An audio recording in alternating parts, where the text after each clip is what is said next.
Hi, everyone. Are you aiming to strengthen your English speaking and listening abilities? Well, you're in the right place. Our podcast dialogues are a fantastic tool to help elevate your English skills. That's absolutely right.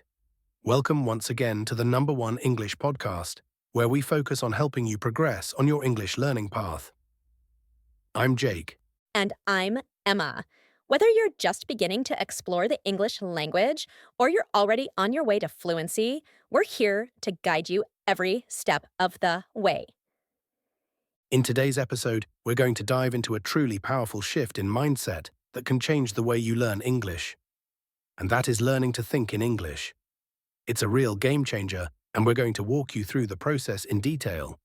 Exactly.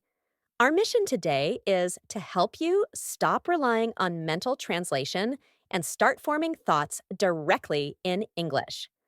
That's the foundation for becoming more fluent and self assured. You know, Emma, back when I began studying English, I used to try and hold conversations, but I found myself translating every sentence from my first language. It felt like I needed to pause constantly just to figure out what I wanted to express. Oh, I totally understand that. I think most of us have faced that stage at some point. For me, it was particularly challenging when I needed to think quickly, like ordering at a restaurant or having casual chats. By the time I figured out what I wanted to say, the moment had passed.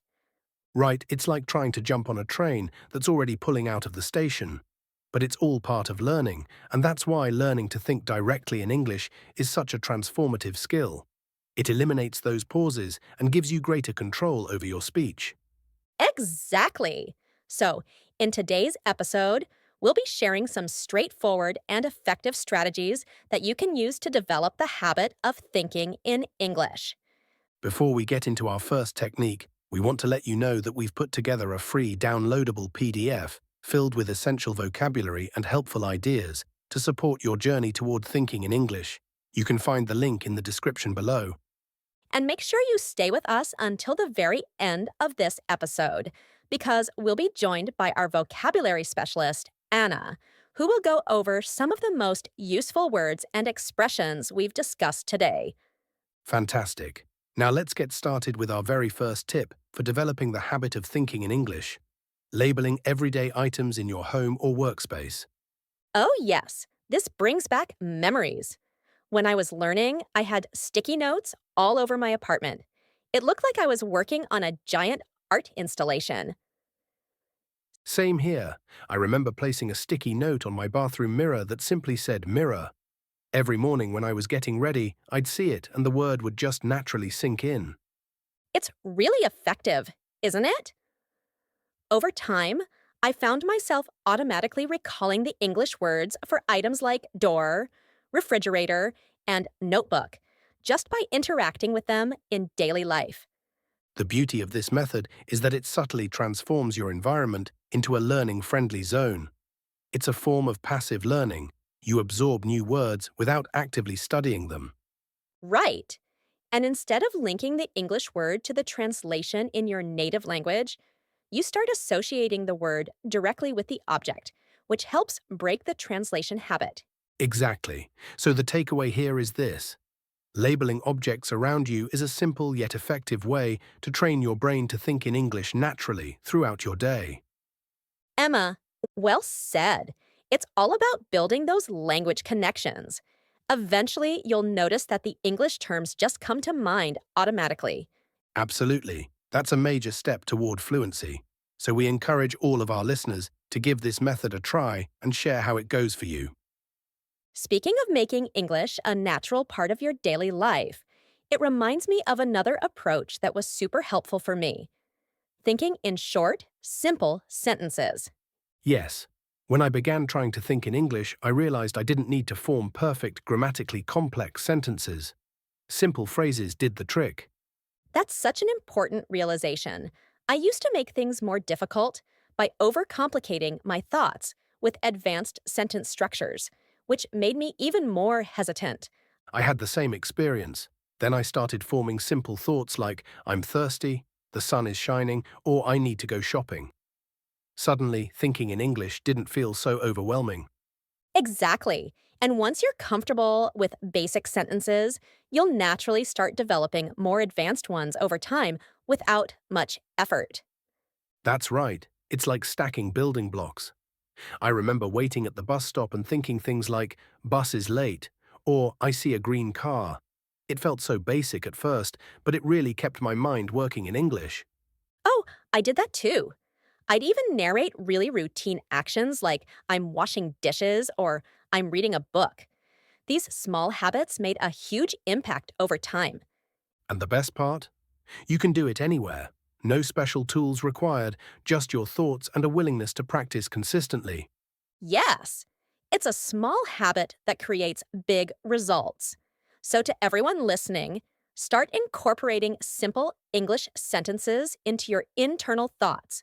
Don't stress about grammar or sounding perfect. Just focus on keeping it natural and consistent. Exactly. Your main goal is to train your brain to think directly in English, and with time, this will boost both your fluency and your confidence. We'd love to hear from you too. Let us know how it's working out, leave a comment, and share your experiences with us. Another method that really helped me was talking to myself in English.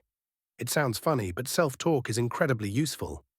Yes, I used to do that all the time. I'd be in the kitchen cooking dinner and talk myself through the steps. Now I cut the tomatoes, or I need to stir the soup. I did that while driving. I'd say things like, traffic is bad today, or the car in front is going too slow. It kept my brain thinking in English on the go. Exactly. It's like a mini conversation with yourself. And since you're alone, there's zero pressure or fear of making mistakes. That's the beauty of it. And over time, it becomes second nature. You start forming thoughts in English without even realizing it. And it's not limited to describing actions. Sometimes I'd practice conversations I expected to have later, like preparing for a meeting or planning what to say at a party. Yes, I did that too. I'd imagine someone asking me questions and then mentally rehearse my answers. It really helped build my confidence in real-life situations. To our listeners, if this sounds a bit odd at first, don't worry. It becomes more natural the more you do it. Try talking to yourself in English during your daily routine and see how much it helps. We're always eager to hear about your progress, so feel free to leave a comment and tell us how self-talk is working for you. Now, here's another straightforward yet powerful idea. Changing the language settings on your phone, apps, or any digital device to English. I remember switching the language on my phone. It was a little tricky at first, but it made me use English every day in a natural way. I did the same with my social media apps. It was really interesting to navigate them in English. It felt like a small but meaningful immersion. Exactly. It's a great way to create consistent contact with the language, and you get familiar with tech-related vocabulary as a bonus. And you're not limited to just your phone. You can also change the language on your computer, tablet, or even your smart TV. To everyone listening, you don't need to switch everything at once. Start with just one app or device and see how it feels. It should challenge you a bit, but not overwhelm you. That's a great tip. Choose one to start with and expand gradually. Let us know in the comments which device or app you changed and how it's helped you. All right, moving on to another technique, one that combines imagination with language learning, thinking about real-life scenarios in English. Yes! This strategy is all about a visualization. Whenever I was in a situation, like at a coffee shop, I'd describe what was happening in my mind using English. Same here. If I was sitting at a cafe, I'd think something like, I'm ordering a cappuccino, or the barista is friendly. It helped me process everything around me in English. It's like creating a little story in your mind. You engage with your surroundings, but instead of using your native language to understand the world, you do it in English. And it doesn't have to be limited to the present moment.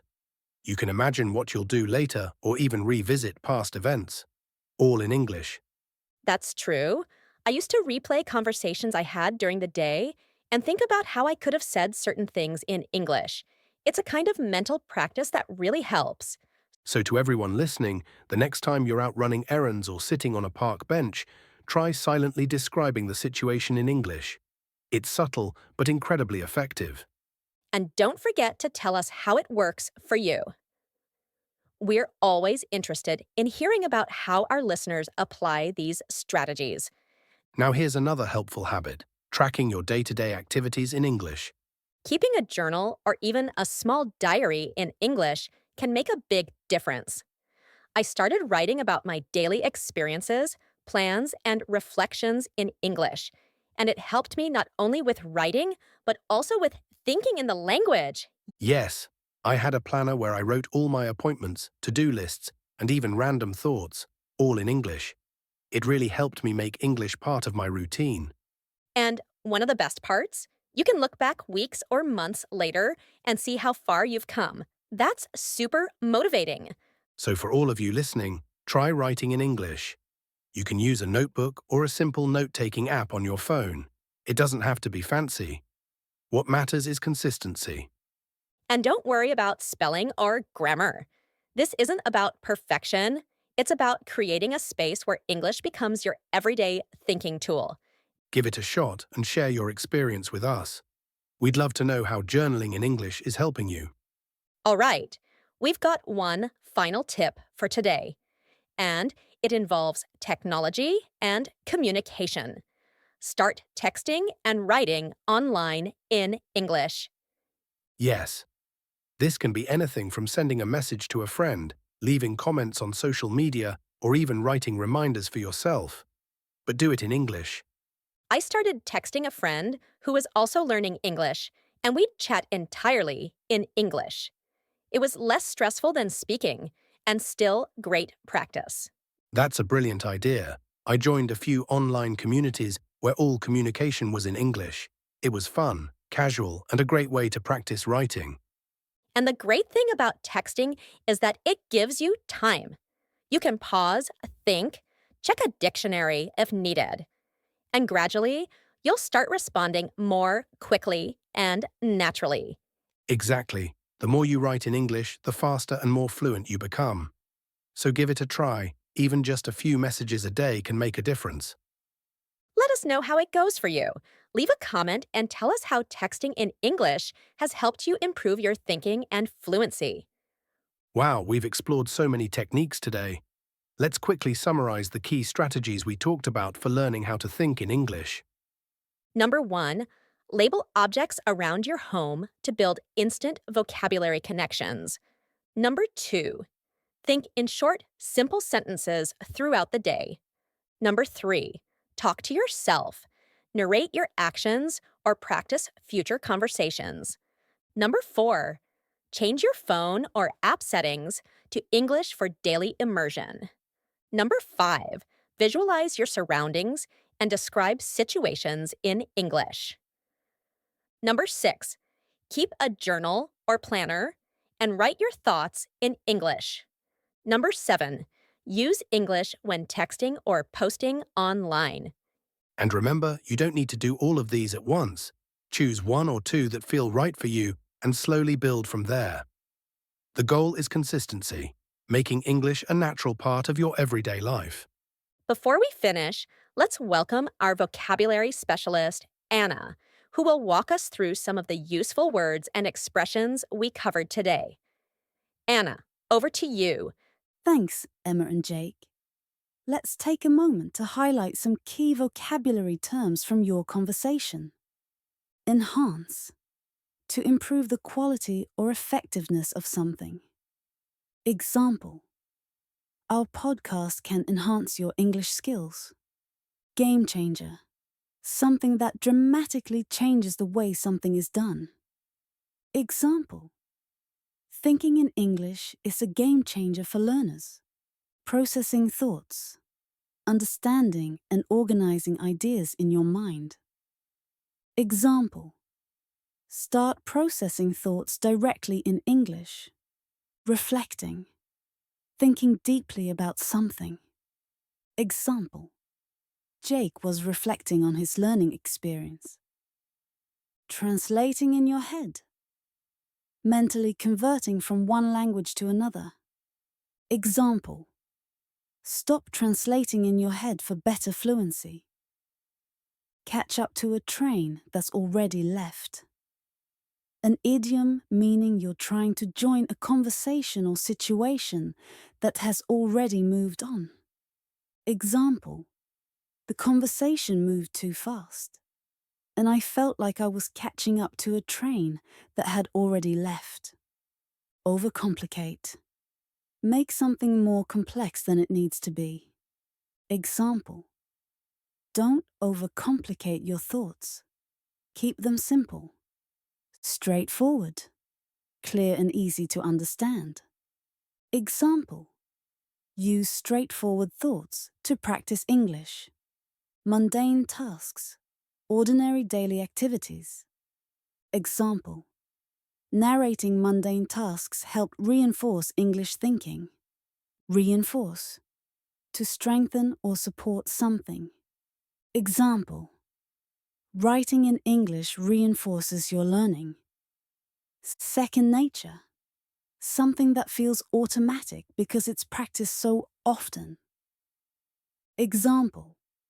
With practice, thinking in English becomes second nature. Think on your feet. Respond quickly and effectively. Example. Self-talk helps you learn to think on your feet. Self-talk. Speaking to yourself, either silently or aloud. Example. Self-talk is a great tool for language practice. Immerse. Fully involve yourself in an experience. Example. Immerse yourself in English through your device settings. Mini immersion. A small experience of being surrounded by English. Example. Changing one app's language can create a mini immersion. Navigate. Move through or use something effectively. Example. You'll learn to navigate in English through your phone settings. Visualization. Creating mental images. Example. Visualization helps you think in English during real-life situations. Mental rehearsal. Practicing something in your mind. Example. Mentally rehearsing a conversation helps you feel prepared. Subtle. Not obvious but meaningful. Example. Thinking in English leads to subtle but powerful improvements. Impactful. Having a strong effect. Example. Journaling in English is an impactful habit. Jot down, write quickly. Example. Jotting down words in English helps reinforce them. Intimidating. Making you feel nervous. Example. Speaking with natives can be intimidating. Fluency. Ability to use a language easily and accurately. Example. These tips will help you achieve fluency. Consistency. Doing something regularly without giving up. Example. Consistency is the secret to steady improvement. Engaged, fully involved or occupied. Example. Talking to yourself keeps your mind engaged in English. Overwhelming. Too much to handle. Example. Don't make big changes all at once. That can be overwhelming. Boost your confidence. Increase your self-belief. Example. Texting in English can boost your confidence over time. Rehearsing, practicing in advance. Example. Rehearsing a conversation can ease anxiety. Practical. Useful and realistic. Example. Texting is a practical way to use English. Insightful, showing understanding. Example. Today's tips were really insightful. Stick around, stay with us. Example: stick around for more great episodes. Thank you so much, Anna. That was incredibly valuable. Expanding vocabulary is such a key part of this journey. Absolutely. And with that, we're wrapping up today's episode. We hope you found these tips useful and that they'll help you take another big step toward fluency. Don't forget to download our free guide in the description. It's a great resource full of support for your English thinking journey. Thanks for being with us today. Until next time, keep learning, stay positive, and remember, your progress starts with small, consistent steps. See you soon, and happy learning!